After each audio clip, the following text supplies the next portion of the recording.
Entonces, ¿cuál es la fecha de presentación? En el mes de enero, ¿no? En este mes de enero, de acuerdo con el noveno dígito del RUC. Pero justamente estaba revisando, como les comentaba, las noticias. El Servicio de Rentas Internas tiene lo que es un Twitter. A través del Twitter ha publicado lo que es la ampliación, ¿no? La ampliación ya de las fechas de presentación.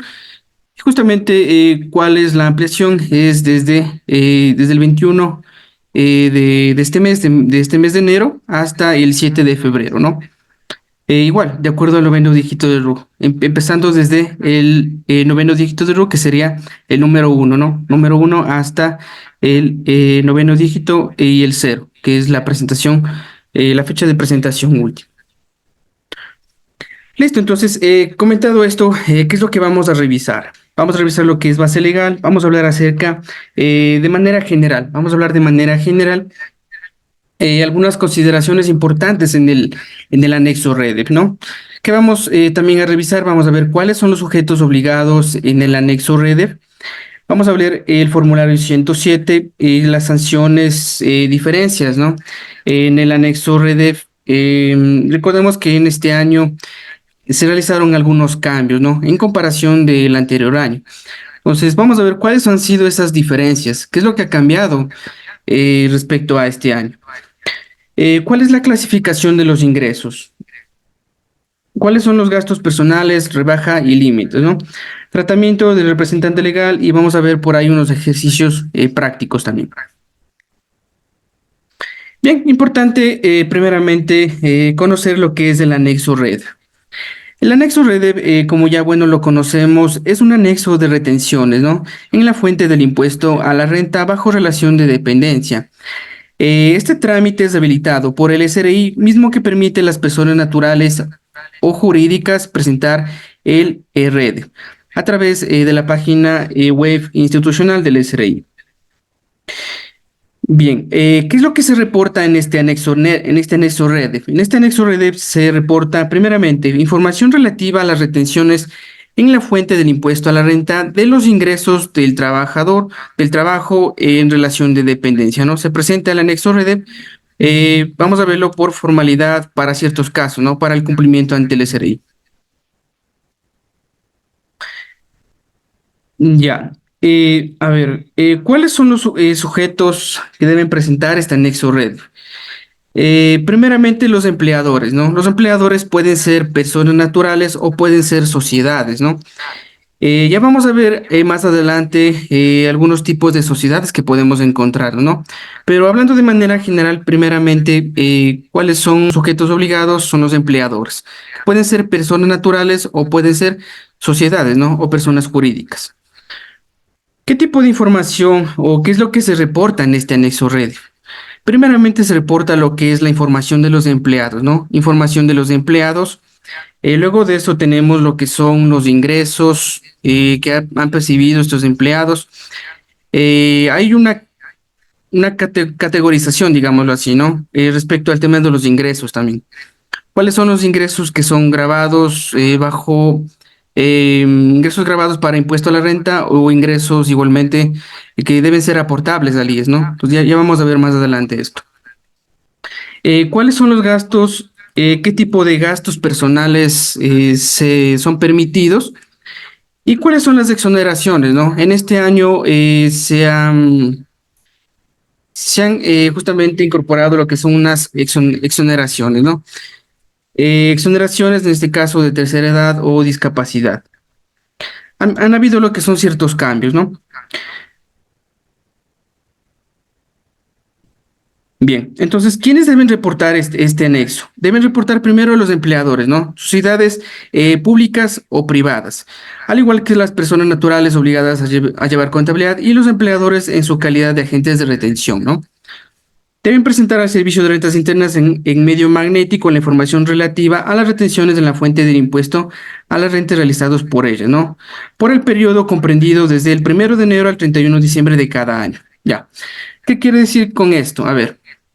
Nosotros, a ver, estamos en el año 2024, ¿no? Estamos en el año 2024, estamos justamente en el mes de enero. En el mes de enero, en el año 2024, nosotros, ¿qué es lo que vamos a reportar? Vamos a reportar lo del año 2023. Por eso aquí dice por el periodo comprendido desde el 1 de enero al 31 de diciembre de cada año.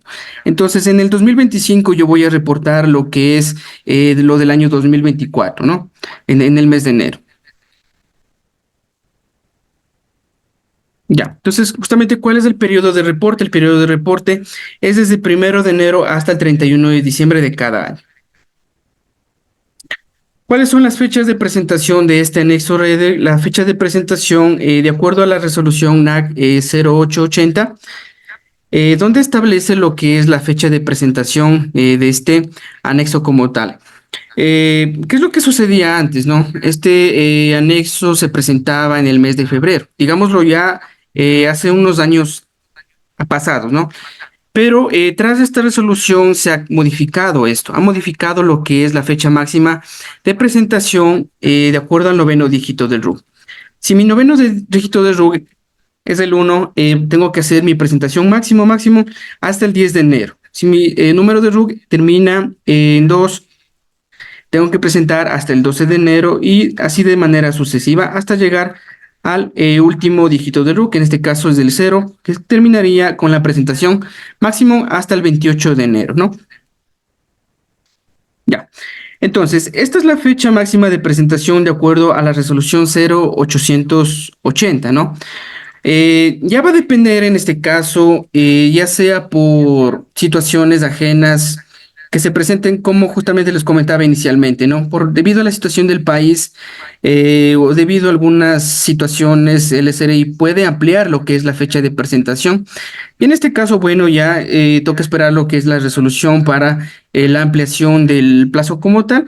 Sin embargo, ya en las redes sociales, como les comentaba, está publicado lo que es la ampliación del plazo, ¿no? Que sería empezando desde el 21 con el noveno dígito de RUC número 1 hasta el 7 de febrero, que sería el dígito 0, ¿no? Ya, entonces ya sabemos, la fecha máxima de presentación de acuerdo a la resolución es de acuerdo al noveno dígito de RUC hasta el mes de enero. Debido a situaciones especiales o ajenas que se presenten en el país, el SRI puede ampliar los plazos.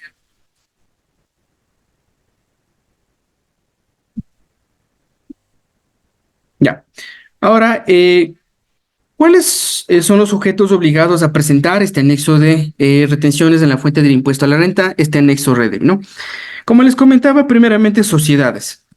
Estas sociedades pueden ser de algunos tipos, ¿no? Podemos tener sociedades privadas, sociedades públicas, sociedades de economía mixta, perdón, con participación pública y privada, ¿no? Entonces, tenemos algunos tipos de sociedades. Algunos tipos de sociedades tienen personería jurídica, ¿no? Y algunas, otro tipo de sociedades no tienen personería jurídica. En este caso, por ejemplo, una sociedad que no tenga personería jurídica sería, por ejemplo, una sociedad de hecho, ¿no? O una sociedad de participación. Entonces, este tipo de sociedades no tienen personería jurídica. Entonces, en cambio, otro tipo de sociedades que sí tengan personería jurídica son algunos casos, ¿no? Sociedades normales como nosotros le conocemos. Por ejemplo, si son sociedades bajo el control de la super de compañías, ahí tenemos algunas, ¿no? Sociedades anónimas, sociedades por acciones simplificadas, tenemos compañías de responsabilidad limitada, compañías de economía mixta, ¿no? Y otro tipo de sociedades. Entonces, en el tema público igual, tenemos lo que son algunos tipos de sociedades, ¿no? Y economía mixta también, que son otros tipos de sociedades que sí tienen personería jurídica como tal. ¿Qué más? ¿Cuáles son los otros sujetos obligados? Los otros sujetos obligados son las personas naturales, ¿no? Personas naturales obligadas a llevar contabilidad. Y en casos ya de excepción, por ejemplo, personas no obligadas a llevar contabilidad, ¿no? Entrando un poquito a lo que tiene que ver con el tema del RIMPE, de algunos otros tipos de régimen, por ejemplo, régimen general, régimen agropecuario, bananero, otros tipos de régimen, justamente va a depender, ¿no? Pero en el caso del RIMPE, negocios populares o emprendedores, justamente hay una resolución en la cual, bueno, a ver, menciona que los sujetos bajo el RIMPE no están obligados, digamos, a efectuar lo que son retenciones o no pueden ser agentes de retención, ¿no? Pero sin embargo, el SRI aclaró ciertas situaciones. Por ejemplo, ¿no? En el caso de agentes de retención, a ver, menciona lo siguiente, que no todas las contribuyentes son considerados como agentes de retención, ¿no? Y al no ser considerados como agentes de retención, hay veces que podemos decir que al no ser agente de retención no tengo que efectuar lo que son retenciones. Pero hay ciertas excepciones, ¿no? Por ejemplo, en el artículo 97.7 y 92 nos habla justamente sobre los agentes de retención, ¿no? O sea, ¿qué es lo que nos menciona? Y de manera resumida, nos menciona que a pesar de que un contribuyente no sea designado como agente de retención, sí puede aplicar lo que son retenciones en ciertos casos, ¿no? Y uno de los casos que puede presentarse es, por ejemplo, cuando lo tenemos acá, literal de, por los pagos que se realicen por conceptos de remuneraciones, bonificaciones, comisiones y más emolumentos a favor de sus trabajadores en relación de dependencia, ¿no? De conformidad con el artículo 43 de la Ley de Régimen Tributario Interno. Aquí únicamente le estoy mencionando lo que es un literal como tal, ¿no? Sin embargo, hay otro tipo de retenciones y como les digo, ya depende, ¿no? Si no es sujeto de retención, tiene que ver este artículo 92 sobre el tema de retenciones, ¿no? Ahí, por ejemplo, le menciona, por ejemplo, cuando usted realice pago de dividendos, tiene que hacer lo que es la aplicación de las retenciones, ¿no? Y otras consideraciones también. Entonces, justamente eso. Entonces, en el caso de, por ejemplo, ¿no? Si soy empleador, soy RIMPE emprendedor, no soy agente de retención como tal, pero sí tengo trabajadores que estén trabajando para mí como empleador, entonces tengo que efectuar lo que son retenciones en la fuente, ¿no? De impuesto a la renta. Bien, entonces justamente estábamos analizando cuáles son los sujetos obligados, ¿no? Sujetos obligados a presentar este anexo RD. Ahora con lo que respecta al formulario 107, en el formulario 107, bueno, ¿qué es lo que se hacía antes, no? Recordemos un poco la historia como tal. A ver, antes justamente no había, digamos, lo que son los formularios de manera digital, ¿no? Antes, si nosotros éramos contadores, ¿qué teníamos que hacer? Llenar nuestros formularios a mano, ¿no? Comprábamos, de hecho, los formularios que eran, dependiendo el tipo de formulario, eran unos más cortos y otros más largos, ¿no? Entonces, eso ha cambiado, ¿no? A través de una resolución. ¿Cuál es la resolución acá? La resolución 17. A través de esta resolución, justamente se ha cambiado esto. Justamente ya se ha aprobado lo que es un formulario, en este caso el formulario 107, el cual es un comprobante de retenciones en la fuente del impuesto a la renta por ingresos del trabajador bajo relación de dependencia, ¿no? Pues aquí podemos nosotros considerar lo siguiente, que a través de una resolución justamente el SRI aclara, ¿no? Clara hace ciertas modificaciones.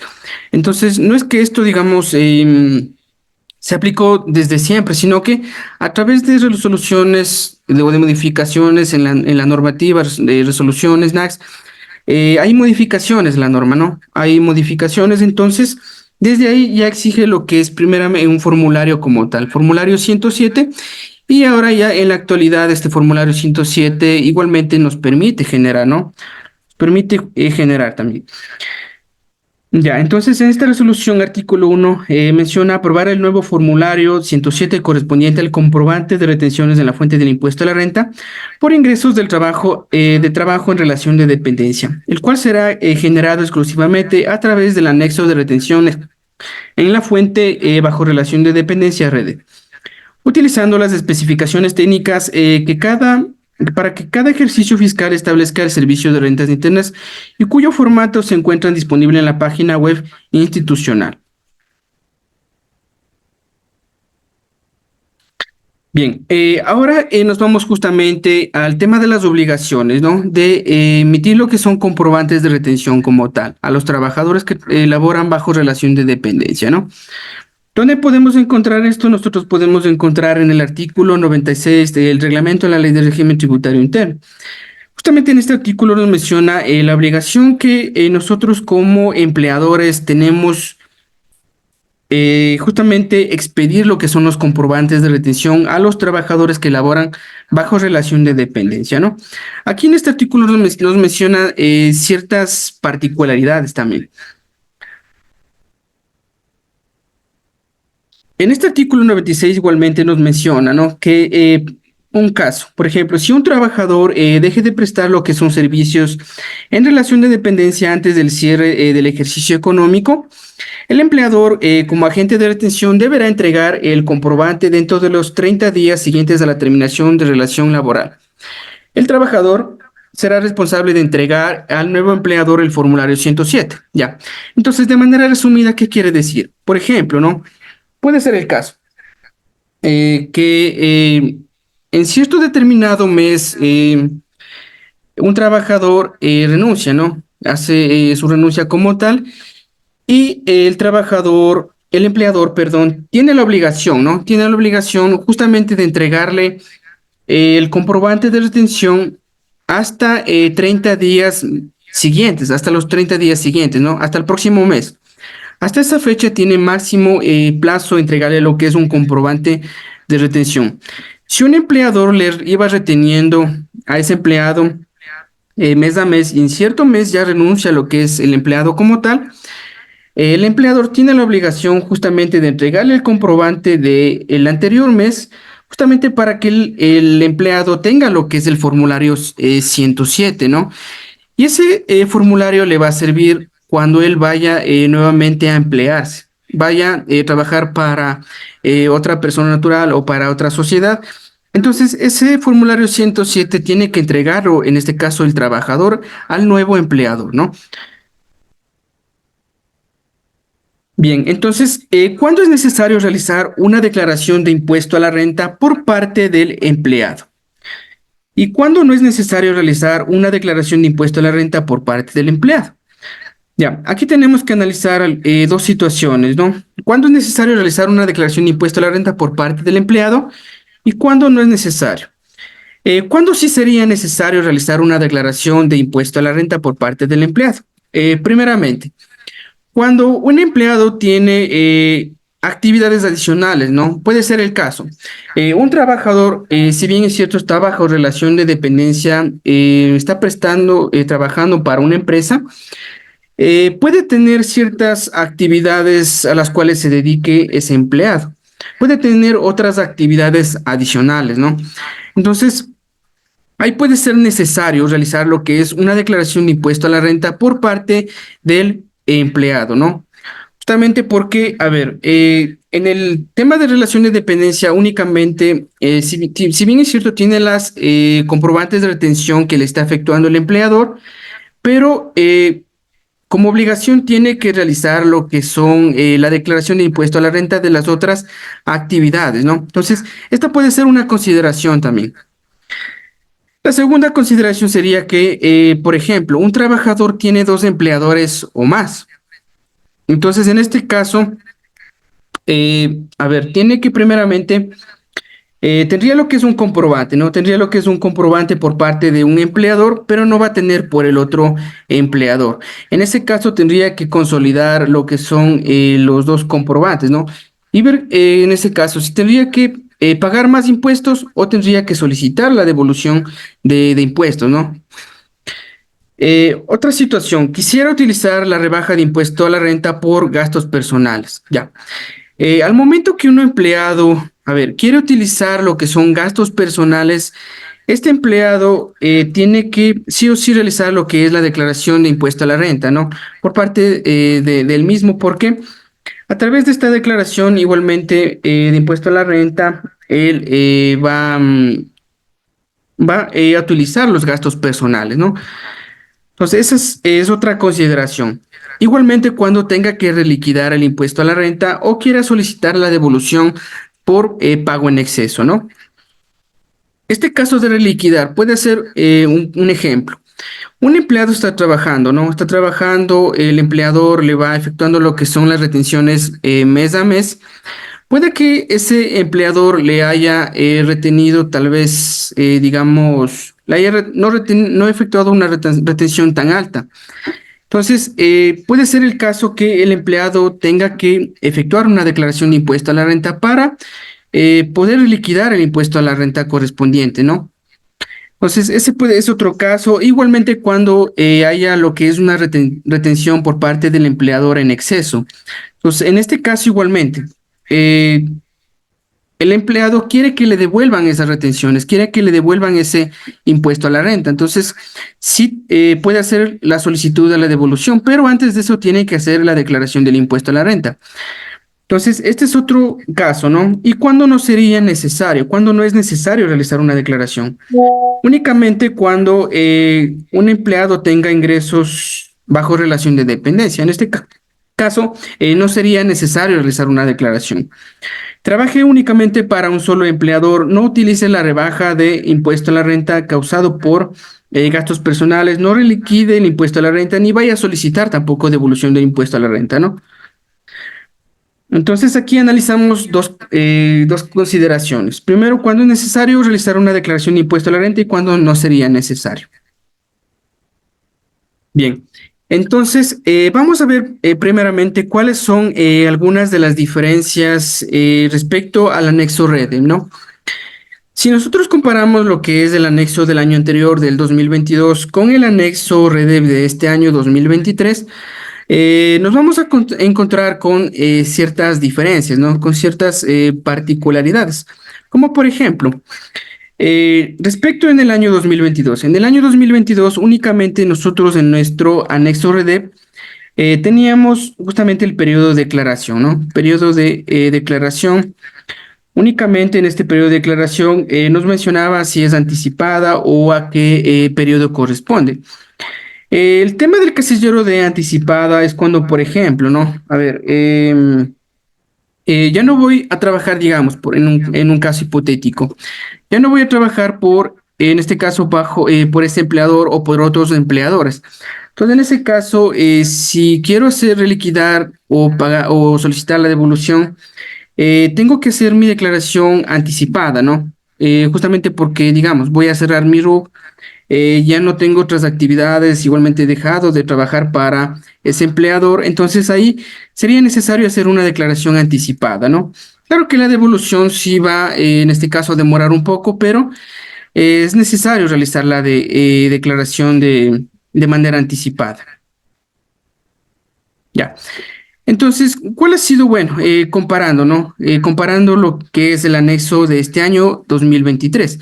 Primeramente nos vamos a topar con esta partecita, con esta parte de aquí. Tipo de empleador. El tipo de empleador antes no se describía, ¿no? Antes no se describía. Sin embargo, ya en este periodo actual 2023, periodo 2023, ya desagrega en varios tipos de empleadores, como estábamos comentando en un inicio, ¿no? Era privado o era mixto o era público. Aquí igualmente aparece lo que es el año, tipo de empleador, el tipo de entes de seguridad social, ente de seguridad social IES, ¿no? Aquí también, dependiendo, ¿no? Si, por ejemplo, si yo escojo lo que es, por ejemplo, tipo de empleador público, bajo el sector público, a ver, puedo asegurar a mis empleados bajo el IES, ¿no?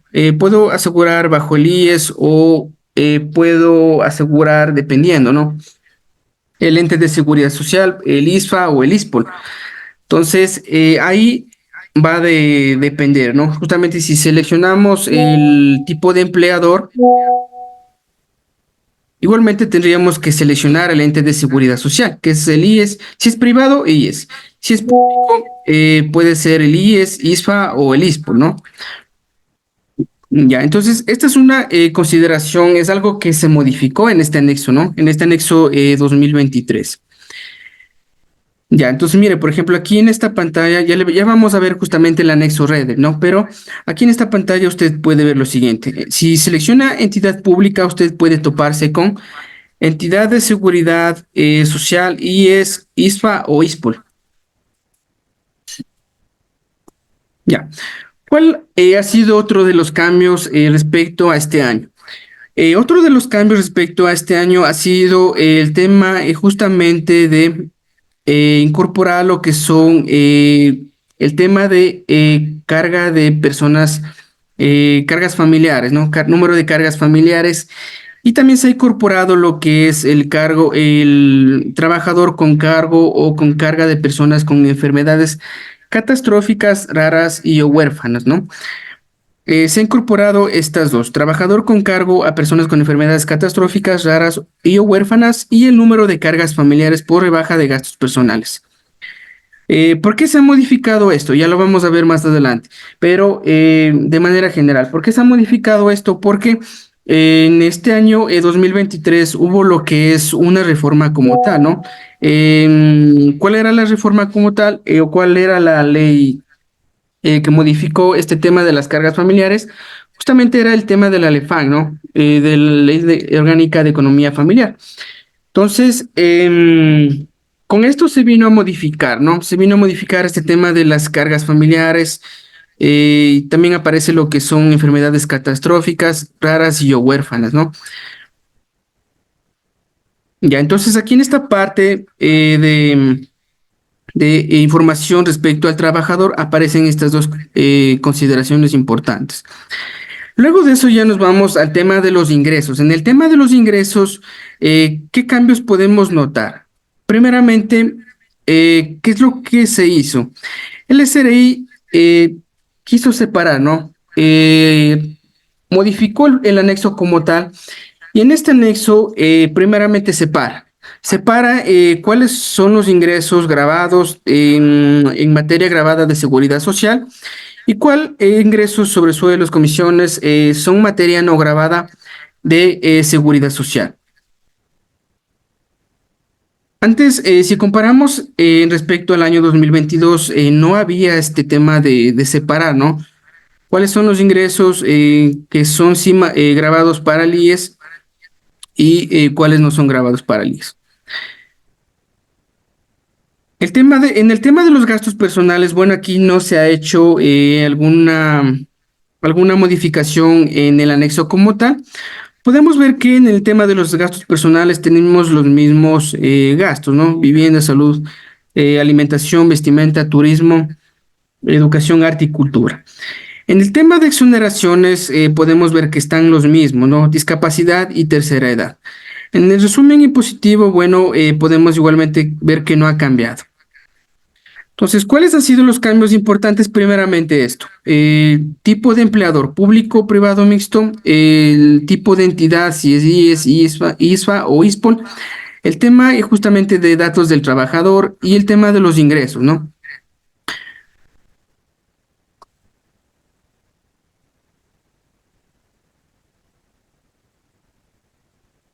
Bien, entonces, si nos vamos a la parte ya de clasificación de los rubros de ingreso, en este tema de la clasificación de los rubros de ingreso, nosotros debemos considerar lo siguiente. Primeramente, a ver, nosotros en materia grabado bajo el SRI, nosotros tenemos lo que son ingresos grabables, ¿no? Y también tenemos lo que son ingresos exentos como tal.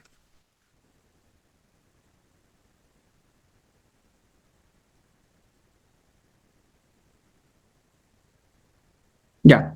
Entonces, estos ingresos grabables, a ver, estos ingresos grabables que son, digámosle, grabables para efectos del SRI,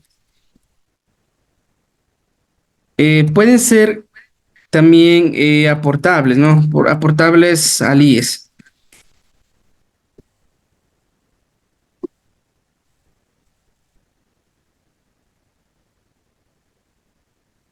Ya. Pueden ser ingresos aportables al IES, ¿no? Pueden ser ingresos aportables al IES como ingresos igualmente que sean grabables y sean ingresos no aportables al IES. Ya vamos a ver cuáles son. Ingresos que no sean aportables al IES. Y tenemos también lo que son ingresos exentos. Estos ingresos exentos no son materia grabada o no son grabados, digámosle, para el SRI, ¿no? Y tampoco serían grabables para el tema de aportes al IES también. Ya. Entonces, ¿qué es lo que tenemos nosotros que revisar, no? Tenemos que revisar, a ver, primeramente, ¿cuáles son los ingresos que pueden sí ser grabables ante el SRI y cuáles serían aportables o no ante el IES? Por ejemplo, lo que son sueldos, salarios y otros ingresos se consideran materia grabada de seguridad social. Son ingresos grabados de impuesto a la renta, ¿no? Ingresos grabados de impuesto a la renta, pero también son ingresos aportables al IES. Pero ahora, por ejemplo, sobre sueldos, comisiones, bonos y otros ingresos grabados constituyen materia no grabada de seguridad social. Son grabados, sí, para impuesto a la renta, pero no son aportables al IES. Y justamente es donde vamos nosotros a revisar esto y donde nos vamos a dar cuenta en especial, justamente es en el anexo, ¿no? Ya vamos a ver justamente esto. ¿Qué tipo de otros ingresos tenemos? Por ejemplo, participación de utilidades. Participación de utilidades sí son, en este caso, grabables ante el SRI, pero no son aportables al IES, ¿no? No son aportables al IES. Igualmente, los ingresos grabados generados con otros empleadores sí son grabables para efectos de impuesto a la renta ante el SRI, pero no son aportables al IES. Impuesto a la renta asumido por este empleador son ingresos grabables, pero no son aportables al IES. Tenemos lo que son más acá abajo, lo que son ingresos exentos, como por ejemplo, ¿no? Décimo tercer sueldo, beneficios sociales como décimo cuarto sueldo, fondos de reserva. Estos ingresos de acá que les estoy mencionando, décimo tercer sueldo, décimo cuarto, fondos de reserva, son ingresos exentos, ¿no? Son ingresos exentos que el SRI a través de una normativa justamente nos ha mencionado, ¿no? Que estos ingresos no constituyen materia grabada de impuesto a la renta. Entonces, son ingresos exentos y no son aportables al IES. Igualmente, compensación económica para el salario digno, otros ingresos en relación de dependencia que no constituyen renta grabada. Compensación económica para el salario digno son ingresos exentos, son ingresos no aportables al IES. Otros ingresos en relación de dependencia que no constituyen renta grabada son ingresos exentos y no aportables al IES. Entonces, ahora, ¿dónde puedo yo primeramente encontrar, por ejemplo, ¿no? ¿Cuáles son los ingresos que no son aportables al IES? Eso puedo yo encontrar en el artículo 14 de la Ley de Seguridad Social que nos habla sobre las exenciones. En este artículo nos habla acerca de los beneficios de orden social. ¿Cuáles son las exenciones o qué ingresos no constituyen materia grabada y no se incluyen en el establecimiento de la base presuntiva para el IES, o sea, aportables al IES, ¿no?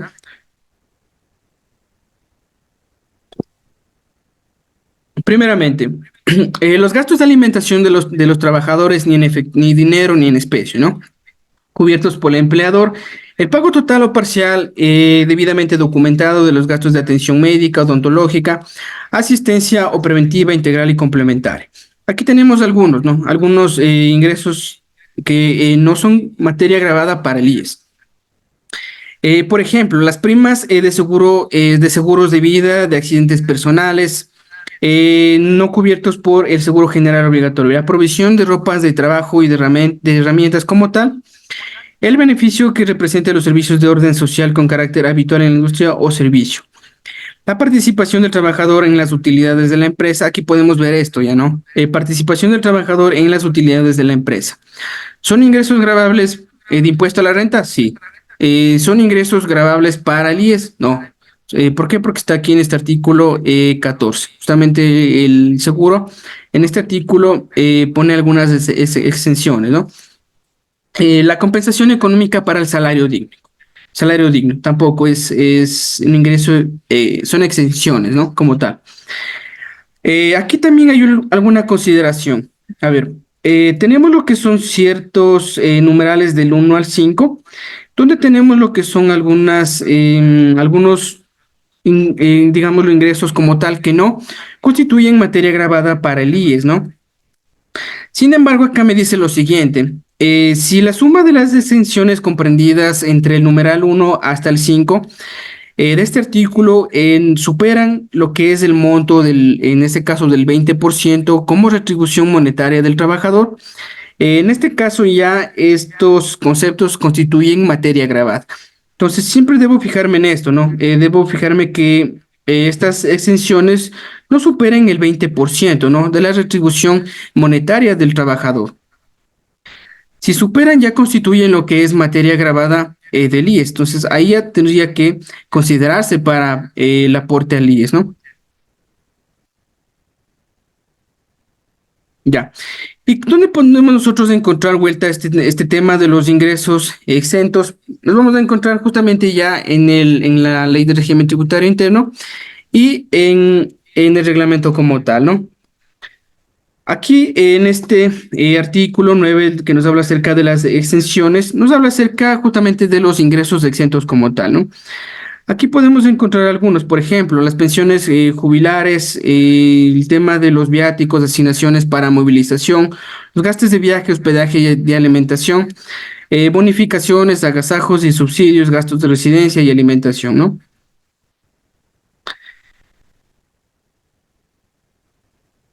Entonces, cuando yo vaya a hacer mi anexo como tal, mi anexo REDEV, yo debo considerar esto, ¿no? Debo considerar primeramente cuáles son los ingresos grabables, si esos ingresos grabables son aportables o no son aportables al IES. Si tengo ingresos exentos, ya sabemos que no son aportables como tal, pero debo considerar estos ingresos exentos para, en este caso, que no sean grabados de impuesto a la renta, ¿no? Porque en este caso, cuando son ingresos grabados, el empleador va a tener que hacer la retención en base a estos ingresos grabados, ¿no? Así no sean aportables, pero sí tienen que, sí va a hacerle o a efectuar lo que es la retención como tal.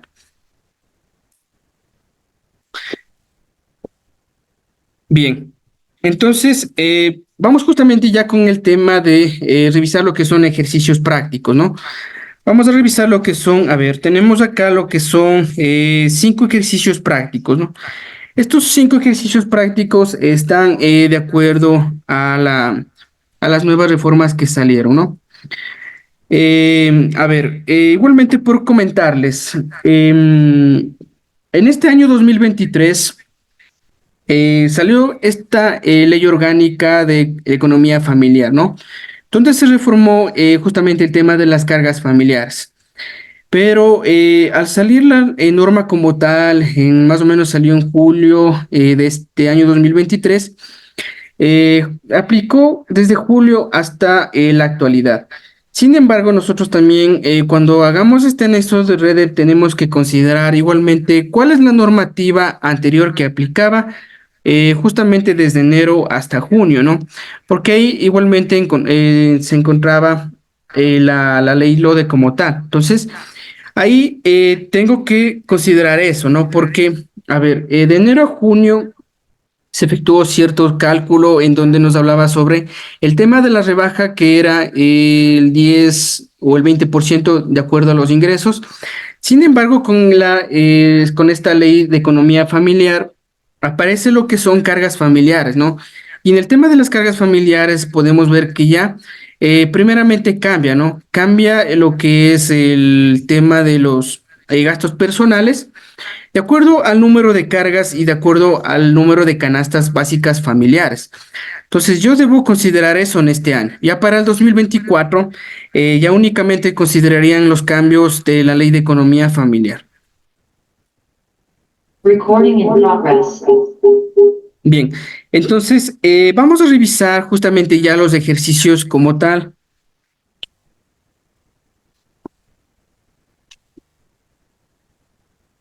Vamos a revisar lo que son ya los ejercicios como tal, ¿no?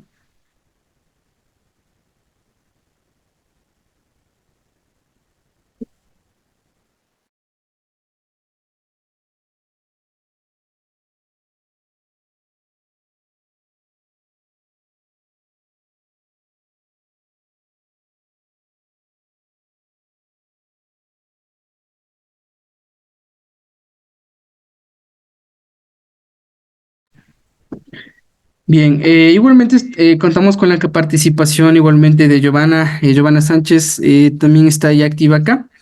Nos va a explicar lo que es primeramente algunas consideraciones para hacer lo que es el envío, la instalación primero, ¿no? Instalación del anexo REDEF, luego cómo se va cargando al SRI como tal. Entonces, les doy la bienvenida a Giovanna. Giovanna ya está justamente acá conectada y nos va justamente a explicar este tema.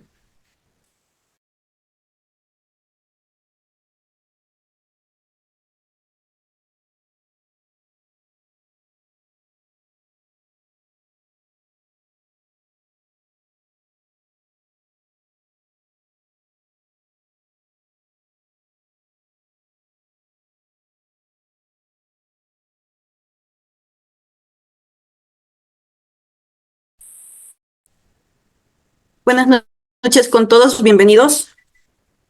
Como se estaba mencionando, hoy se tiene preparado lo que es la capacitación sobre el anexo REDEP. El ingeniero Jonathan les estaba dando una breve explicación sobre lo que es la base legal, quiénes deben de presentar este anexo, las fechas de presentación y otros temas también relacionados. Antes de continuar avanzando con este tema, yo les voy a dar unas pequeñas indicaciones sobre lo que se debe de hacer en primer lugar al momento de que ya quieran realizar este anexo. En este caso, ustedes como saben, para realizar este anexo se debe de instalar o actualizar el anexo RDEP en el DIM Anexos, para lo cual no sé si ya tuvieron la oportunidad de descargar, instalarlo o actualizarlo en sus computadoras, de ser el caso. Les voy a pasar a compartir pantalla.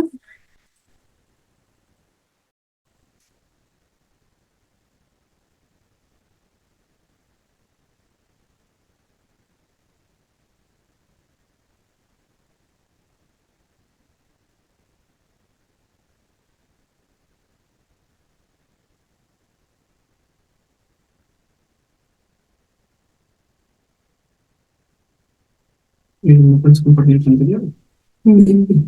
No todo.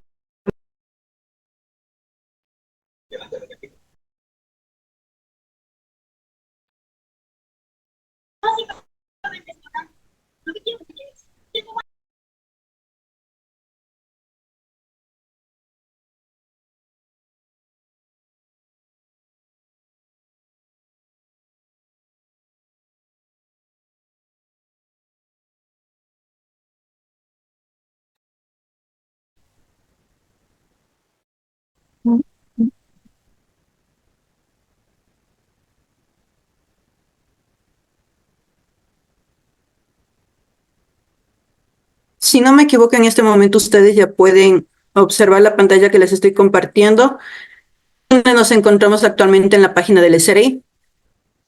En primer lugar, nosotros nos debemos ubicar en la parte donde nos indica anexo RDEP, que es el cual estoy marcando en este momento con el cursor del mouse. Sí, se ve. Gracias por su confirmación. Nosotros en esta parte donde nos indica anexo de retención en la fuente bajo relación de dependencia, nos vamos a ubicar en primer lugar. A continuación, dentro de las opciones nos indica lo que es descargar el software, guía para el contribuyente, o también nos indica lo que es la base legal. Tenemos estas tres opciones dentro de este anexo. Si nosotros vamos a actualizar este anexo, debemos ingresar en descargar software. Y aquí tenemos el programa, mismo que nos indica la última fecha de actualización. En la siguiente opción que nosotros tenemos ver y descargar, aquí nosotros debemos dar clic para que se nos descargue este plugin del anexo. Otra cuestión que debo de indicarles, para la descarga de este anexo debemos de tener en cuenta que lo debemos realizar desde el Mozilla Firefox, que es el programa que tenemos en el computador. Este Mozilla es el que tiene mayor compatibilidad al momento de la descarga de este anexo. En situaciones que pueden descargarse desde el Google Chrome o desde otro navegador, pero en la mayoría de casos, para que les proceda a la descarga del mismo, deben de estar desde el navegador de Mozilla. Perdón. Entonces, una vez que nosotros ya nos encontramos descargando,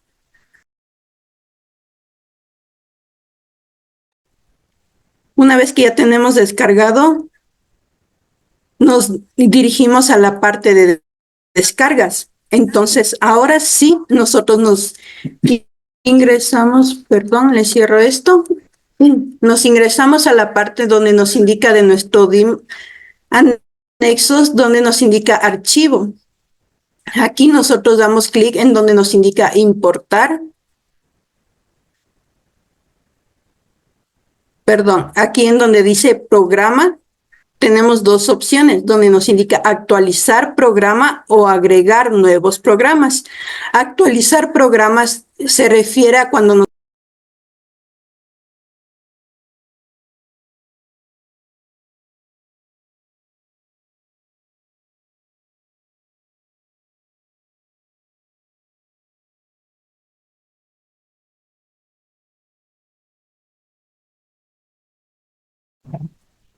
¿me pueden confirmar, por favor, si pueden observar la pantalla? Me llegó un mensaje.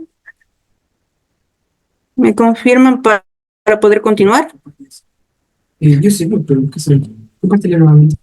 Les voy a dejar de compartir en un momento.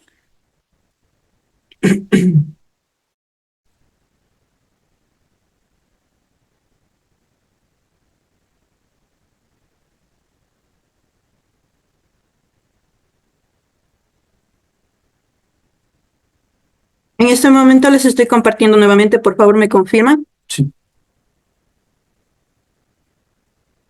Sí. Dice cuánto tú no le pongas, que se salta, se le equipo.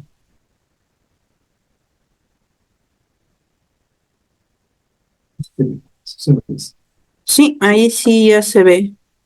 Listo, muchas gracias. Ahora sí podemos continuar. Como les venía indicando, cuando nosotros ya descargamos lo que es el anexo RD, buscamos en la carpeta de descargas. A continuación debemos ingresar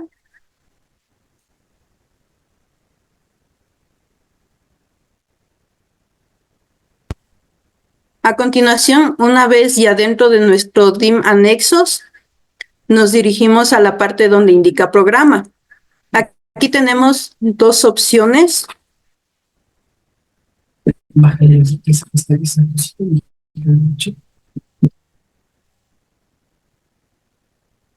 bájale.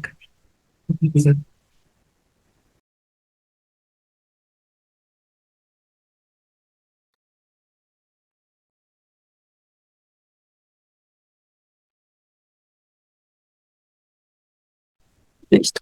Aquí en la parte superior tenemos lo que es la opción de programas y aquí dos opciones más. Actualizar programas o agregar nuevos programas. En actualizar programas, nosotros aquí ocupamos cuando, en este caso, les voy a poner un ejemplo, nosotros ya realizamos lo que es el anexo RDEP del año 2022. Entonces, nosotros ya tenemos instalado un plugin con una versión más antigua. Entonces, nosotros únicamente le vamos a actualizar. Entonces, ahí es donde nosotros seleccionamos esta parte donde nos indica actualizar programas.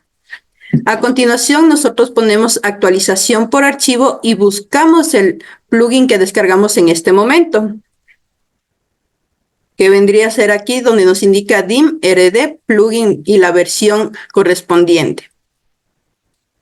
Pero si nosotros es la primera vez que tenemos instalado nuestro DIM anexos, vamos a realizar por primera ocasión este anexo, nosotros nos dirigimos a programa y agregar nuevos programas. De igual manera, actualización por archivos y realizamos la misma búsqueda respectiva del mismo plugin, que vendría a ser en descargas, y seleccionamos el mismo que estoy mostrándoles en este momento, que corresponde a una carpeta comprimida.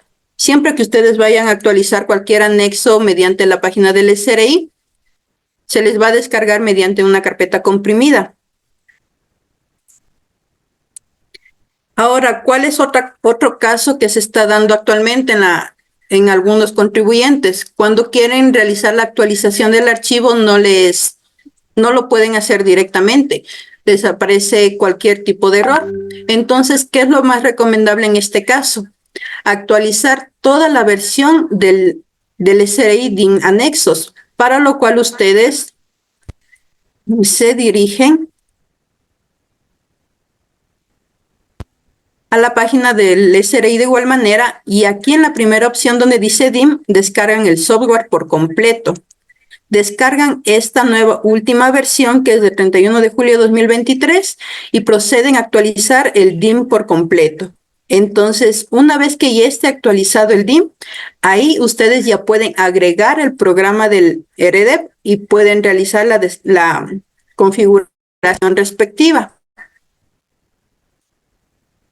Una vez que nosotros ya tenemos instalado tanto lo que es el DIM anexos y también actualizado el programa del RDEP, nosotros en primer lugar vamos a configurar o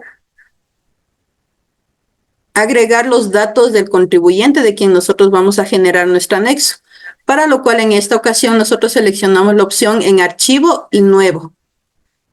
Aquí tenemos dos opciones, RDEP o RUC. Nosotros en primer lugar, cuando vamos a realizar este anexo RDEP o cualquier tipo de anexos en esta plataforma del SRI anexo, en primer lugar debemos asegurarnos que tengamos la información de nuestro contribuyente.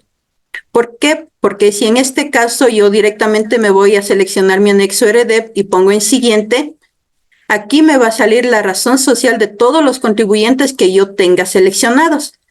Aquí ustedes pueden ver que yo tengo de un contribuyente, pero si yo deseo realizar de otra persona, no me va a aparecer hasta el momento en que yo ingrese los datos del mismo. Entonces, por eso se tienen que dirigir primero a nuevo y a continuación registrar los datos del RUC del contribuyente.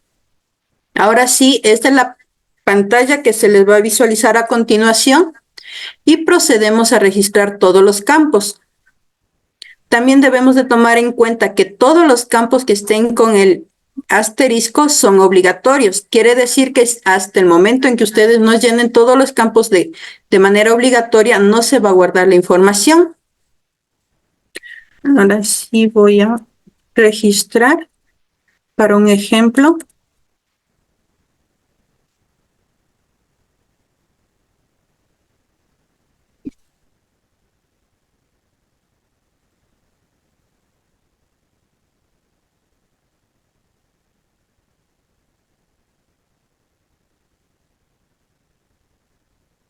El fax no es un campo obligatorio, por lo cual le vamos a dejar en blanco.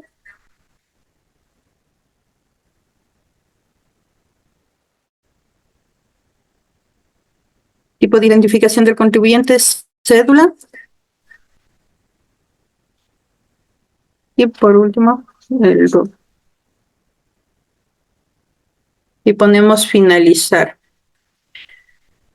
Ustedes ven que no me apareció ningún tipo de aviso, por ende significa que se guardaron todos los campos sin ningún tipo de error. Ahora sí, vamos a continuar ya con el ejemplo del anexo RDEP. Nosotros ya tenemos lo que es un ejemplo ya diseñado para mostrarles de la manera en cómo se llena. Entonces, yo en esta ocasión voy a poner archivo nuevamente y la opción de editar mi anexo RDEP. Pongo en la opción de siguiente y aquí yo ya tengo un archivo que ya está creado y por esta ocasión voy a editar, porque eso sí se puede hacer aquí de igual manera. Si ustedes están recién creando y van ingresando la información poco a poco, sí la pueden seguir editando. No se les va a perder la información o van a poder seguir realizando cambios hasta el momento en que ustedes ya lo carguen en el SRI. Hasta ese momento ustedes van a poder seguirlo editando. Entonces selecciono el anexo y pongo finalizar. Entonces, les voy a compartir, justamente ya vamos a ver los casos prácticos, sin antes comentarles algo importante. A ver, justamente faltaba por revisar el caso del representante legal, ¿no? En el caso del representante legal, justamente debemos considerar algunas situaciones importantes. Les voy a compartir de manera rápida, justamente de manera rápida lo que es un video, el cual se subió a nuestro canal de YouTube, donde justamente explica lo que es el caso para el representante legal, ¿no? Vamos justamente a ver lo que es un pequeño video.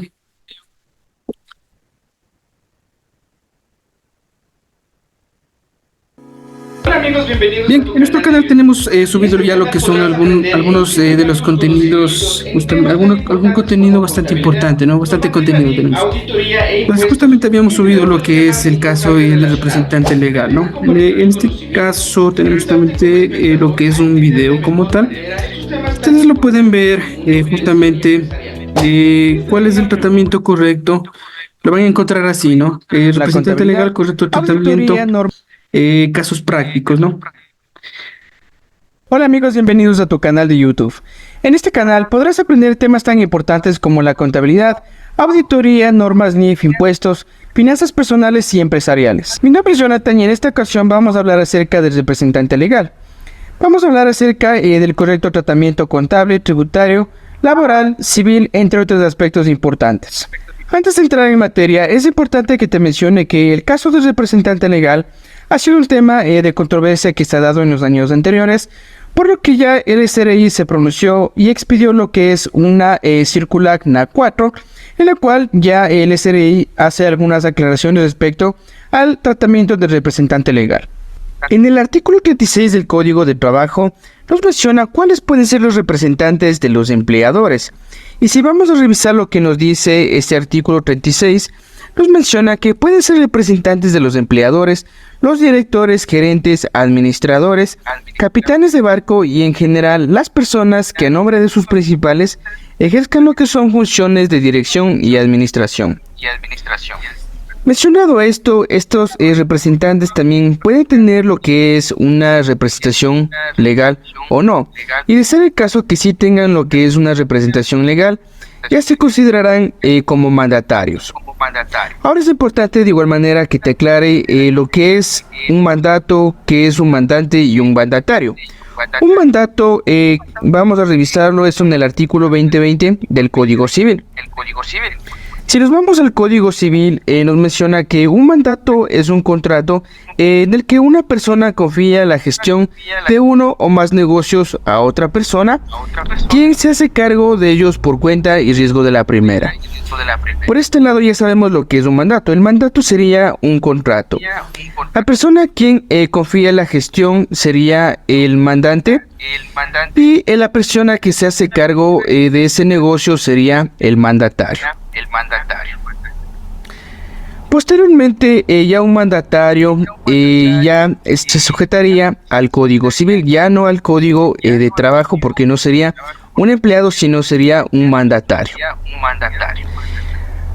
Luego también de eso nosotros tenemos una definición o lo que nos menciona el Código de Trabajo en el artículo 308. Vamos al artículo 308 y en este artículo nos menciona lo que significa mandatario. Y nos menciona la siguiente: una persona es mandatario cuando tiene lo que es poder general para representar y obligar a la empresa, será mandatario y no empleado, y sus relaciones con el mandante se reglará por el derecho común, el Código Civil. Por este lado ya nos menciona que un mandatario es una persona que tiene ya lo que es un poder general para representar a una empresa de manera legal y extrajudicial, y de igual manera puede obligar a la empresa. Con obligar a la empresa se refiere en que un representante puede tomar lo que son decisiones dentro de la sociedad, dentro de la empresa, ya sea por temas de contratación, temas de adquisición de activos, temas de endeudamiento, apertura de nuevas cuentas, y con esto ya se refiere al tema de poder obligar a la empresa. Luego de eso, ya el mandato tiene firmado o firmará lo que es un documento donde manifiesta representar de manera judicial y extrajudicialmente.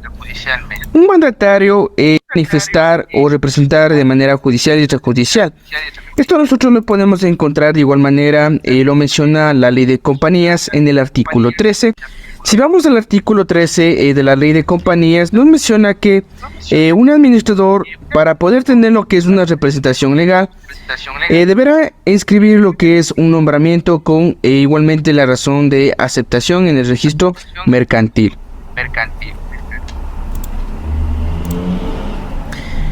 Ahora, si vamos a analizar el tema de deducibilidad de los gastos para la empresa deberá sustentar lo que son estos gastos y ya se convierten en honorarios. Lo sustentará a través de comprobantes de venta, ya sea porque es una factura o una nota de venta. Y si vamos al tema de la afiliación al Instituto Ecuatoriano de Seguridad Social, la afiliación igualmente es obligatoria para el representante legal, más no para la empresa. Aquí nosotros podemos revisar.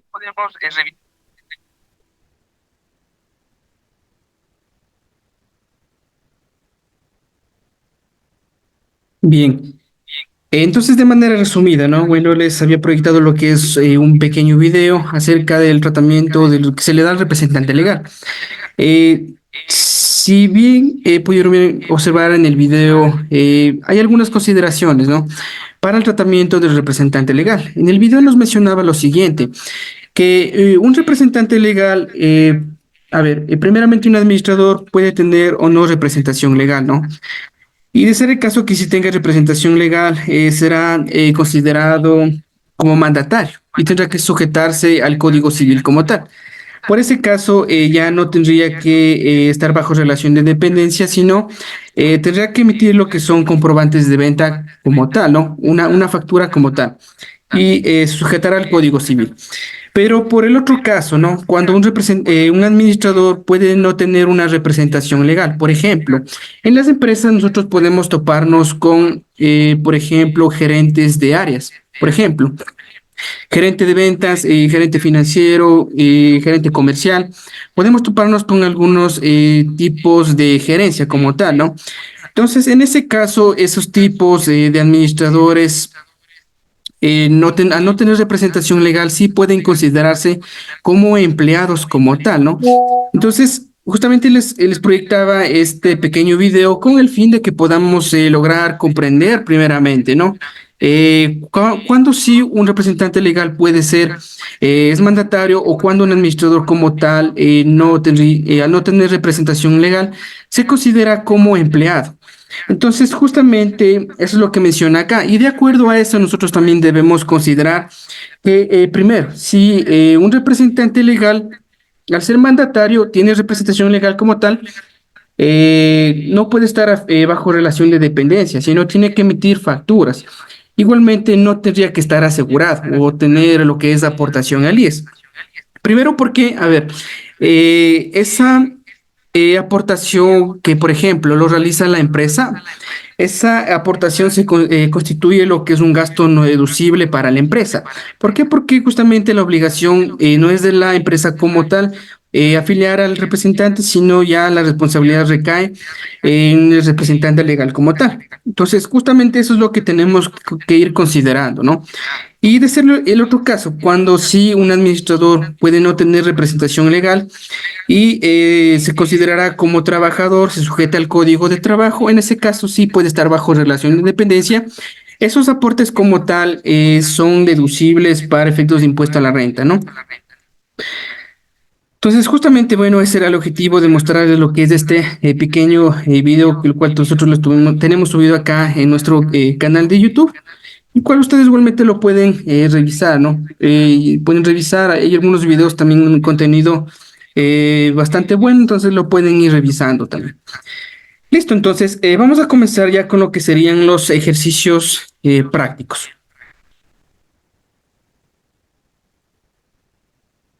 Ya, primeramente, les voy a compartir primeramente toda la pantalla.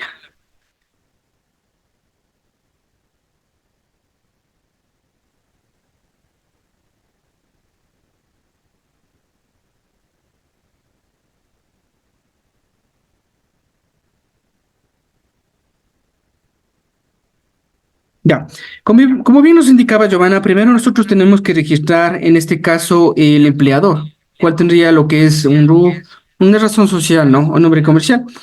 Luego de eso nosotros tendremos que ir registrando ya lo que serían cada uno de los empleados. Tenemos el primer caso de este empleado. Ya. En este primer ejemplo, este empleado tiene lo que es un sueldo mensual, perdón, de $1,000, ¿no? El cual al final del año va a constituir lo que es el valor de $12,000 al año. No tiene más que justamente sueldos y salarios y otros conceptos, otros ingresos que son grabados para el IES. Y acá lo hemos puesto, bueno, hemos puesto el cero en el tema de sobresueldos, comisiones, bonos y otros ingresos que no constituyen materia no grabada del IES. No tiene participación, utilidades, ingresos grabados generados con otros empleados. Sí tendría lo que es un 13º sueldo, un 14º sueldo y fondo de reserva, que son beneficios. Y los ingresos grabados con este empleador de manera informativa serían los $12,000. ¿Qué tengo que calcular? Tendría que calcular mi aporte al IES. ¿Cuánto es el 9.45% sobre el total de los ingresos grabados? Entonces, aquí justamente yo les indicaba que antes no había esta separación como tal. Únicamente se constituía lo que son sueldos, salarios y otros. Pero ahora, en el nuevo cambio del anexo como tal, aparece diferenciado. Sueldos, salarios y otros grabadas para el IES, sobre sueldos, comisiones, bonos y otros ingresos grabadas, materia no grabada para el IES. O sea, sí grabado para efectos de impuesto a la renta, pero no grabados para o aportables al IES. Entonces, eso es justamente la distinción que se hace en estos dos casilleros. Luego de eso tenemos lo que es nuestro aporte al IES. ¿Cuánto sería la base imponible grabada? Únicamente acá, como podemos ver en el ejemplo, tenemos sueldos y salarios por $12,000 menos el aporte al IES, en este caso 1,134. Tenemos materia base imponible grabada 10,866. Ya.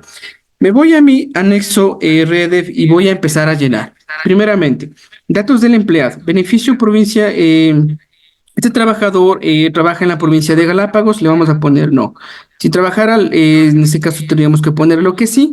Y de acuerdo a eso se efectuaría lo que es algún cálculo de manera adicional, ¿no? En el tema de cálculo podemos ver que en la provincia de Galápagos hay cierta distinción en el tema de la canasta básica como tal. Luego de eso tenemos el trabajador tiene cargas tiene cargas personas con enfermedades catastróficas, raras o huérfanas. Lo vamos a poner como que no. Tiene número de cargas familiares para la rebaja de gastos personales, lo vamos a poner como que no tiene ninguna carga familiar. Tendríamos que poner la cédula, los datos del empleado. Aquí nos aparece igualmente lo siguiente: ¿es residente fiscal o es residente del exterior? Si por RIA es residente del exterior, me aparece acá el tema justamente en el cual el empleado tiene lo que es residencia, y acá aplicación justamente de convenio o sin convenio para evitar doble imposición. En este caso, residente local. Condición del trabajador respecto al tema de discapacidades, aquí igualmente yo puedo seleccionar. En este caso lo vamos a poner como que no aplica. Pero si fuera un trabajador con discapacidad, yo tengo que seleccionar trabajador con discapacidad, y aquí yo pondría lo que es el porcentaje como tal de discapacidad. Y puede ser el 40, 50, 60 para efectos de la rebaja del impuesto a la renta. En este caso lo vamos a poner como no aplica. Y luego de eso me voy ya a la parte de ingresos. ¿Cuáles son los ingresos de este trabajador? Han sido $12,000. Estos $12,000 los voy a pasar acá. Sobre sueldos no tengo participación tampoco. Acá tengo 13º sueldo. ¿Cuánto sería? Mi 13º sueldo sería $1,000.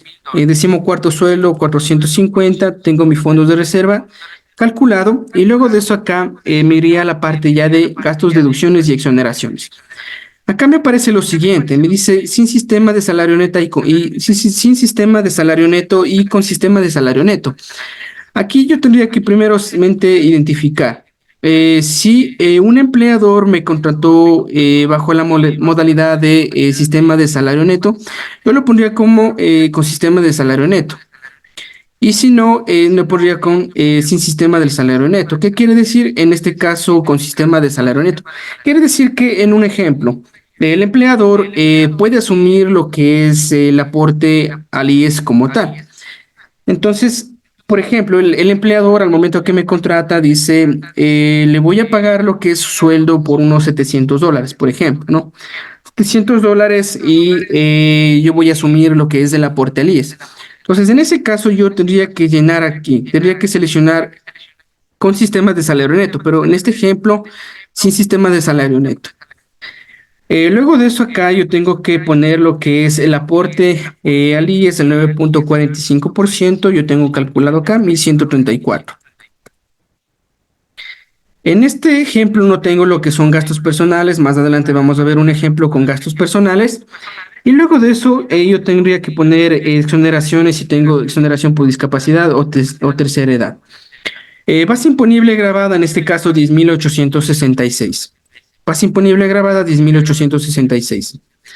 En este ejemplo, como no superé lo que es la fracción básica para el año 2023, 11.722, entonces no me saldría impuesto a pagar de cero. Totalmente estoy en esta línea de aquí. De 0 hasta 11.722 tengo un impuesto de cero y un impuesto de la fracción excedente de cero. Una vez finalizada, tendría que justamente ya comprobar este resumen impositivo que tenemos acá abajo. Y aquí, como no tenemos impuesto retenido como tal, iría todo cero. Luego de eso tendríamos que ya guardar el formulario y se registra de manera exitosa. Vamos con el segundo ejemplo. En el segundo ejemplo, tengo un ingreso ya por 1.500. ¿Cuál sería mis sueldos y salarios al año? Serían 18.000. En este ejemplo tengo un 13º, un 14º fondo de reserva. Tengo ingresos grabados con este empleador de manera informativa. Tengo aporte al IES. Entonces, tendría que pasar mis ingresos. Acá tengo mi 13º, 14º. Aquí seleccionaría lo que es sin sistema de salario neto. Pasaría lo que es mi aporte personal al IES. En este caso tengo 1.701. Base imponible grabada 16.299. ¿Qué es lo que tengo que hacer esto paso seguido? Aquí como ya superé mi fracción básica de 11.722, tengo que irme justamente a observar el rango donde están contemplados estos 16.299. Y puedo darme cuenta que la fracción básica y la fracción excedente están desde 14.930 hasta 19.385. Aquí primeramente ya tengo un impuesto de 160 que sería un impuesto a pagar ya de cajón y tengo un impuesto del 10% sobre la fracción excedente. Entonces, primeramente, para hacer el cálculo, voy a mi base imponible grabada, que en este caso son 16.000, me voy a ubicar a mi tabla y luego de eso empiezo a hacer los cálculos. Pasaría lo que es mi base imponible grabada, mi fracción básica en este caso serían los 14.930. Aquí tendría que restar, resto lo que es mi base imponible menos mi fracción básica, me da 1.369. Y aquí tendría que multiplicar el valor de la fracción excedente por el porcentaje. Porcentaje de impuesto sobre fracción excedente, en este caso el 10%. ¿Cuánto me sale de impuesto? Me sale 136,90. A estos 136,90, ¿qué tengo que sumarle? Tengo que sumarle mi impuesto que tenía ya de cajón.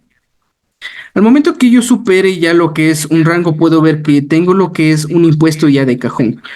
Si estoy dentro de este límite, ya tengo lo que es un impuesto de manera obligatoria que impuesto causado como tal, tengo ya 160, 660 dependiendo, ¿no?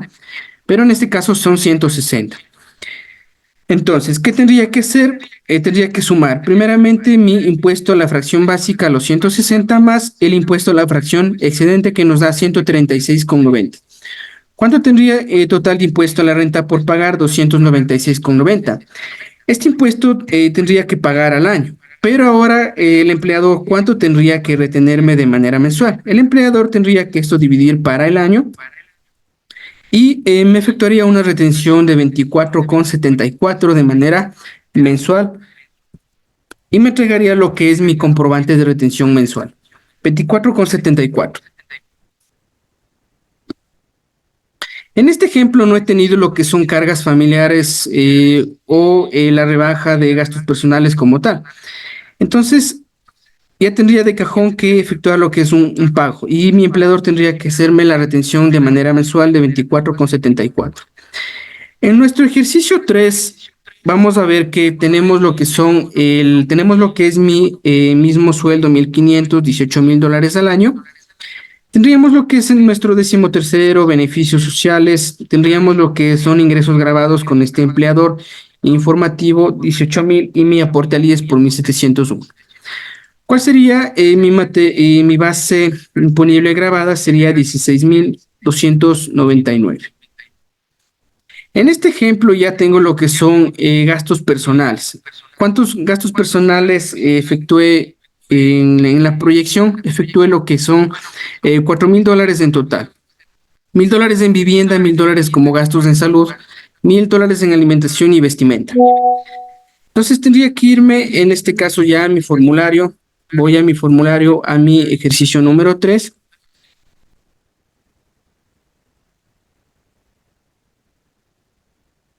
Y voy a pasar lo que son los datos. Aquí voy a pasar todos los datos. Paso mis sueldos y salarios, $18,000. Pasaría lo que es mi 13º, 14º, fondos de reserva, sistema del salario neto. Aquí tendría que yo tipear lo que es mi aporte al IES por 1,701. Y luego de eso ya tendría que pasar lo que son mis gastos personales, que se efectuó que en este caso el empleado hizo a través de la proyección, ¿no? Recordemos que, a ver, estos gastos personales son de la proyección del empleado como tal. O sea, no son los gastos reales que en sí tuvo, sino son efectos de la proyección que hizo el empleado como tal. Entonces, en esa proyección yo tengo que efectuar lo que es mi cálculo del impuesto a la renta, que es lo que tengo que retenerle de manera mensual. Entonces, ¿qué haría? Pasaría igualmente en mis gastos personales. Gastos de vivienda, salud, alimentación, vestimenta, valor total por $4,000 en total. Acá tenemos nuestra base imponible grabada 16,299, impuesto a la renta causado de 296,90. Tendríamos gastos personales por 720. Entonces, aquí, ¿qué es lo que debemos considerar antes de pasar al resumen impositivo? Primero, me voy a ver justamente cuál es el total de mis gastos proyectados.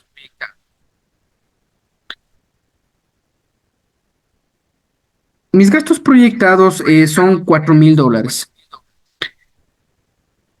A ver, en este caso, como no tendría lo que son cargas familiares, el ejemplo me decía que no tendría cargas familiares, ¿no? Entonces, me voy justamente a observar lo que está descrito en la norma como tal.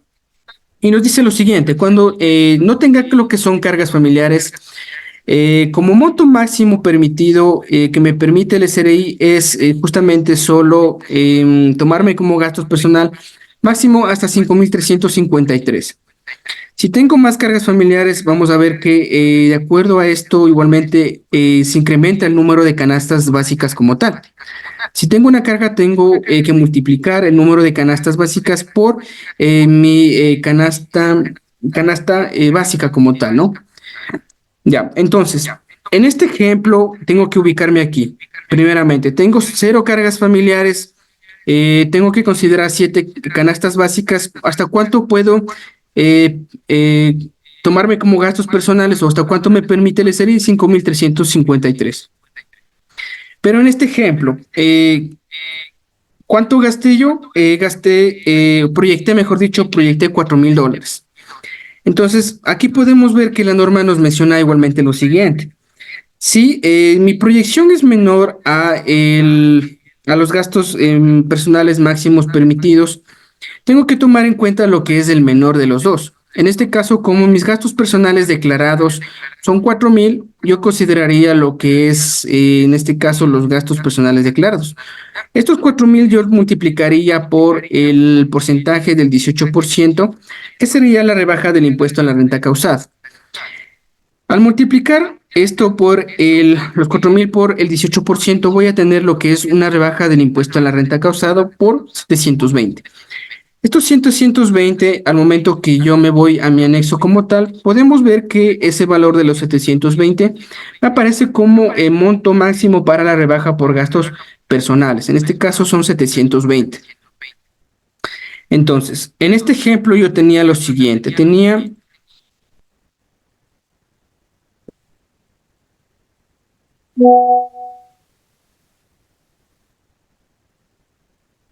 por Delíes por 1701,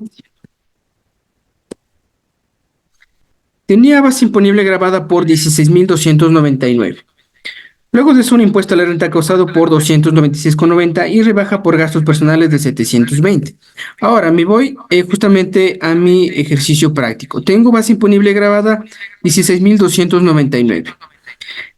He proyectado lo que son gastos personales. Mi empleado me ha proporcionado lo que son, él me ha proporcionado lo que es la proyección como tal. Entonces, esa proyección yo tengo que considerarla igualmente. ¿Cuál sería mi base imponible grabada? 16.299. Mi fracción básica igualmente tendría que irme a mi tablita de impuesto a la renta. Voy a ubicarlo también aquí. Desde 14.000 hasta 19.000 tengo un impuesto sobre la fracción básica y un porcentaje del 10% sobre la fracción excedente. Entonces, pasaría primeramente lo que es mi fracción básica. Luego de eso efectuaría lo que es una resta entre la base imponible menos la fracción básica. Tengo una fracción excedente de 1.369. A estos 1.369 yo tengo que multiplicarlo por mi porcentaje de impuesto sobre la fracción excedente, que nos da como resultado 136,90. Tengo ya lo que es también un impuesto a la fracción básica. Este impuesto a la fracción básica ya está de cajón acá. ¿Qué tendría que hacer? Tendría que sumar mis dos impuestos. Impuesto a la fracción básica más mi impuesto a la fracción excedente. ¿Cuánto tengo? 296,90.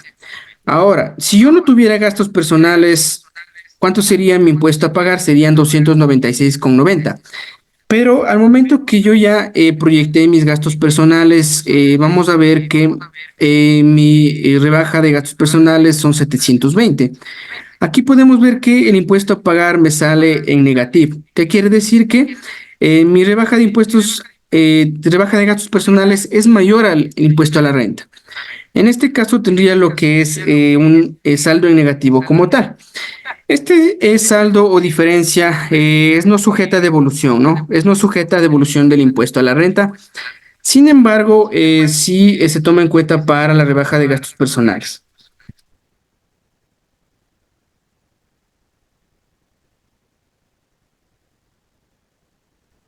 Nos vamos a ir a nuestro ejercicio número 4.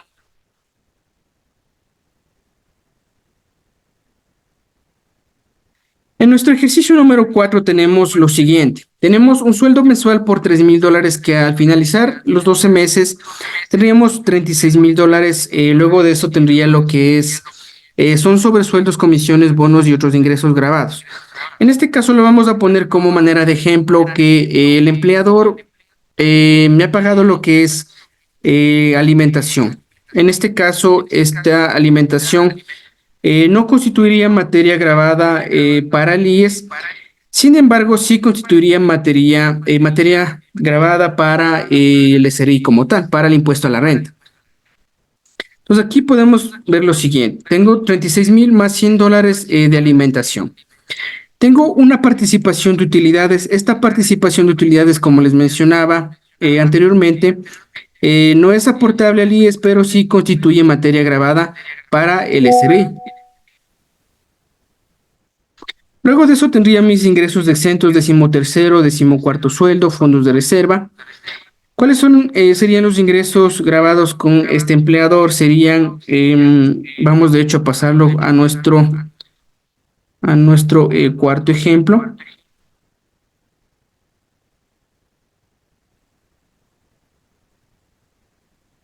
Ya. Tendría mis sueldos, $36,000, $100 de tema de alimentación, participación a utilidades, $3,000. Ingresos exentos, 13º, 14º, fondos de reserva. ¿Cuáles serían mis ingresos grabados con este empleador? Serían 39,100. ¿De dónde salen esos 39.100? De la sumatoria de estos rubros de aquí, 36.000 más 100 más 3.000.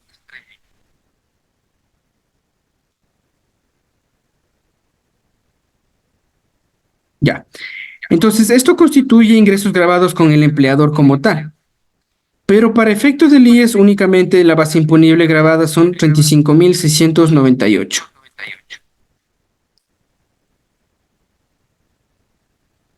Ya. Entonces, aquí tendría que igualmente ir seleccionando. Sin sistemas de salario neto, tendría que pasar lo que es mi aporte al IES, el cual sería 3.402. Luego de eso tendría que pasar lo que son mis gastos personales. En este ejemplo, si tengo gastos personales por $4.000 y adicionalmente yo tengo lo que son dos cargas familiares. Esas dos cargas familiares yo tengo que ponerlos más acá donde decía datos del trabajador. Tengo que aquí poner el número de cargas familiares para la rebaja de gastos personales. En este caso, 2.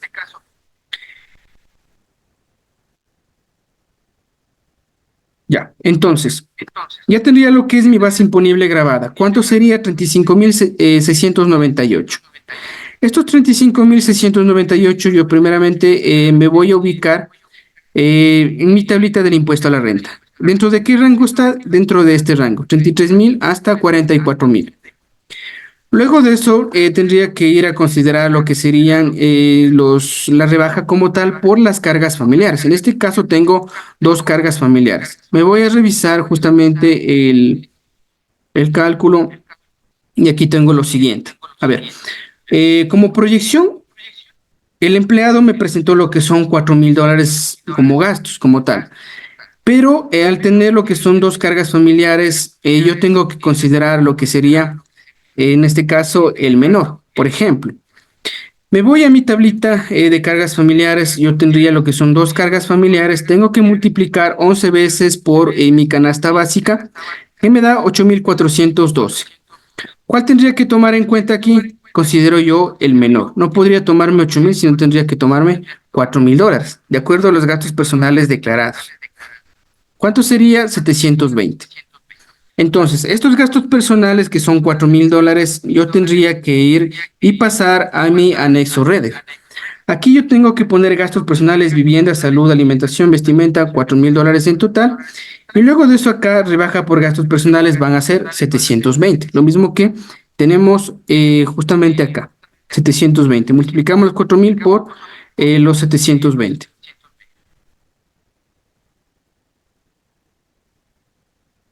Luego de eso ya me voy a determinar lo que sería mi impuesto a la renta causado. Tengo 2.963.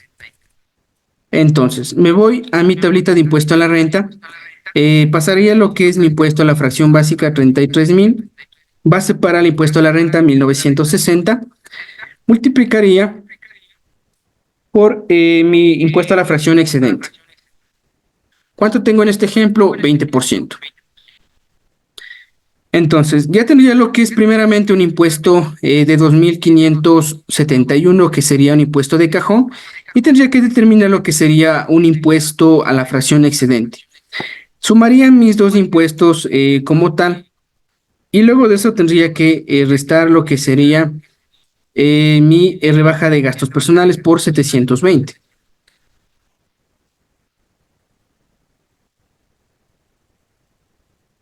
Ya. ¿Cuánto me daría aquí? Me daría un impuesto a la renta por pagar todavía por 2.243. A pesar de que tenga lo que es una rebaja como tal por los gastos personales, aquí yo tendría que reliquidar mi impuesto a la renta, tendría que pagar mi impuesto a la renta, ¿no? ¿Cuánto tendría que retenerme mi empleador? Tendría que retenerme lo que son 186,92 de manera mensual.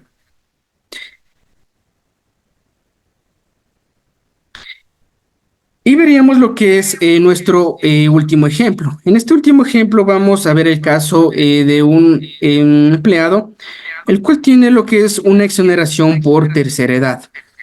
En este caso, qué es lo que cambiaría? Vamos a pasar justamente al quinto ejemplo. No tendría lo que son cargas familiares, sería residente local, condición de discapacidad no aplica. ¿Dónde tengo que ubicar mi exoneración por tercera edad? Tengo que ubicarlo más acá abajo, donde dice exoneraciones. Donde dice exoneraciones, yo tengo que pasar la fracción básica, que en este año, que en este caso sería la fracción de 11.722. Para el caso de tercera edad, la ley me permite tomar como rebaja lo que es una fracción básica. Para el caso de personas con discapacidad, sería el doble. Entonces, en este caso, ¿cuánto tendría que poner? Tendría que poner 11.720. Pondría lo que son mis 11.722 y luego de eso me determina una base imponible grabada. Entonces, en este ejemplo tengo 36.000, tengo decimotercero, decimocuarto, tengo ingresos grabados, tengo un aporte al IES, tengo exoneración por tercera edad. Aquí tendría que ponerlo yo y luego de eso yo determinaría lo que sería mi base imponible grabada. ¿Cuánto me saldría? Me saldría 20.876. Estos 20.876 yo ahí tengo que primeramente irme a ubicar. Me voy a ubicar en mi cuadrito de impuesto a la renta y luego de eso empiezo a hacer los cálculos. Base imponible grabada, fracción básica, ¿cuál sería la base para impuesto a la renta? Y el porcentaje de, en este caso, de fracción excedente sería el 12%. Tendría un impuesto sobre la fracción básica ya de 606, que sería un impuesto de cajón, y tendría lo que es un impuesto a la renta de 784. En este caso no he tenido lo que son rebaja gastos personales como tal, pero sí tuve lo que es la exoneración por tercera edad. ¿Cuánto tendría impuesto a pagar? Impuesto a pagar 784,92. Este impuesto me retendría el empleador de manera mensual 65,41.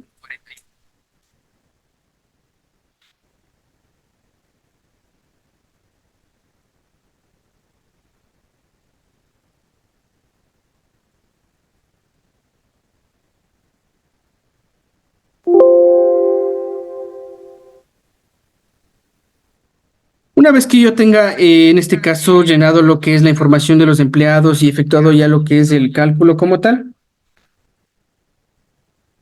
yo puedo ir generando lo que es mi formulario 107.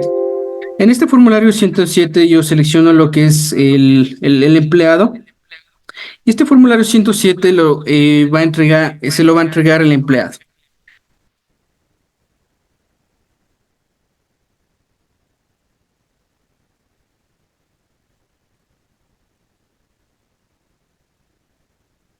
Bien, entonces esto sería, estimados amigos, muchísimas gracias.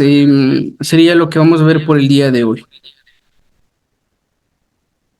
La rebaja por tercera edad es una fracción, en este caso, 11.722, ¿no?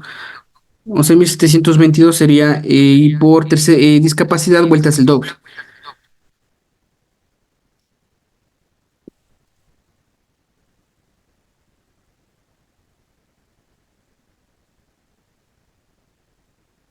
Sí, justamente vamos a subir lo que es este video al canal de YouTube, ¿no?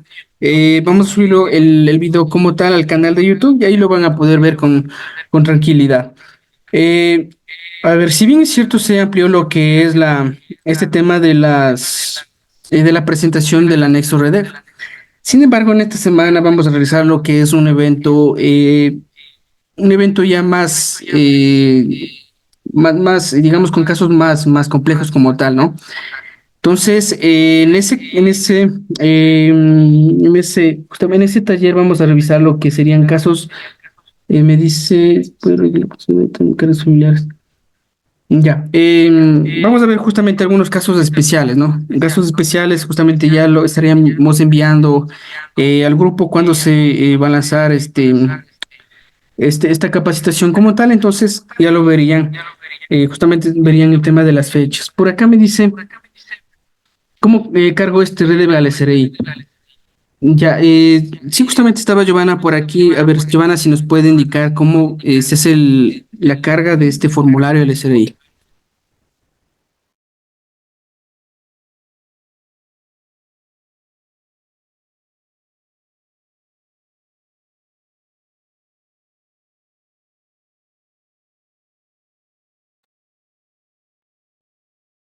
Respondiendo en esta ocasión a la consulta que nos hicieron sobre cómo se debe cargar este anexo al SRI, lo vamos a realizar en este momento. A ver, me confirman nuevamente si pueden visualizar lo que es la pantalla. Les estoy compartiendo lo del SRI.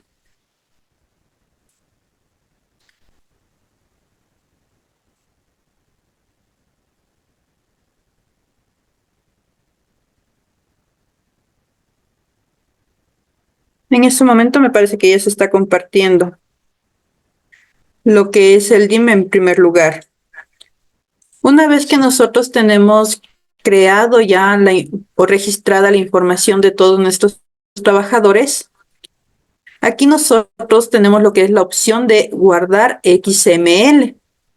Damos clic en esta parte y automáticamente se nos despliega la ventana donde nos indica en qué carpeta vamos a guardar. Y también nos indica el nombre automático que le está generando. En esta ocasión está RDEP 2023. La voy a guardar en carpeta de documentos.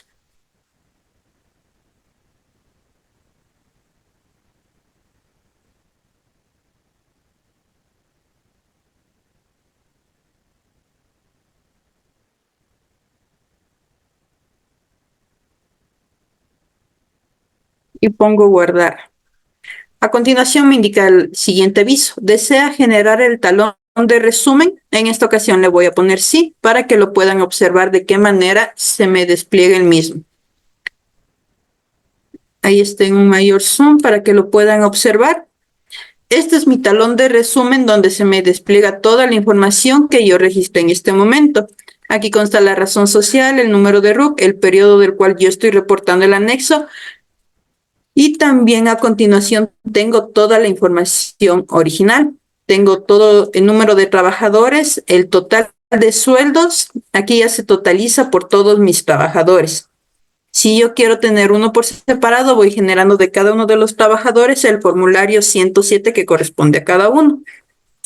Entonces, si yo quiero tener también un respaldo para mi archivo, lo puedo imprimir y también lo que es las firmas que le corresponden. Firma de contador y firma del representante legal. Una vez que tengan sus firmas de respaldo, lo puedo proceder a archivar en la carpeta correspondiente. Pero en este caso, lo que también les voy a mostrar es cómo cargarlo al SRI. Así que a continuación nos vamos a dirigir a nuestro portal del SRI.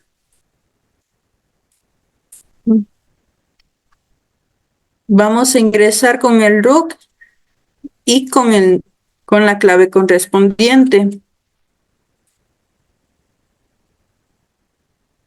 Una vez que nosotros estamos dentro de nuestro portal, nos dirigimos a la parte donde dice anexos. Aquí nos indica la opción envío y consulta de anexos. Damos clic en esta parte y aquí se nos despliegan toda la cantidad de anexos que nos proporciona el SRI para que nosotros carguemos. Ahora sí nosotros vamos a buscar el RDEP que se encuentra en la parte de aquí abajo. Lo estoy marcando en este momento. Aquí es donde nosotros vamos a seleccionar esta opción. A continuación escogemos cargar el archivo de anexo. Aquí otra parte que nos indica el SRI. El archivo comprimido debe de tener un máximo de 8 MB para poder cargarlo. Aquí como nos indica el archivo comprimido, aquí nos indica que nosotros antes de cargar nuestro anexo, nuestro XML, lo debemos de convertir en un archivo comprimido, para lo cual lo podemos realizar de dos maneras. La primera sería buscarlo en la carpeta en la cual guardamos nuestro anexo, que es en documentos. Aquí tenemos el mismo tipo de documento XML. Entonces es el mismo que nosotros vamos a cargar. Damos clic derecho y nos indica carpeta comprimida. Y aquí ya tenemos nuestro archivo. Este archivo comprimido es el que nosotros vamos a enviar al SRI. Cualquier tipo de anexo que nosotros vayamos a cargar lo debemos de comprimir y cargarlo al SRI. El sistema del SRI no nos va a permitir cargar anexos en XML, entonces no debemos olvidar esta partecita para que no se nos refleje algún error al momento de enviar los anexos. Ahora sí vamos a seleccionar el archivo. Voy a ubicar la carpeta donde tengo.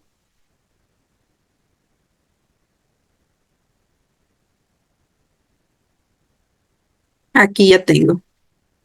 Y aquí le voy a seleccionar lo que es mi RDEP. En este momento no lo voy a cargar porque únicamente todo lo que se ha venido realizando en este evento ha sido de manera didáctica. Entonces no lo voy a cargar por motivo de que no tiene la información de los trabajadores que corresponden a dicho contribuyente.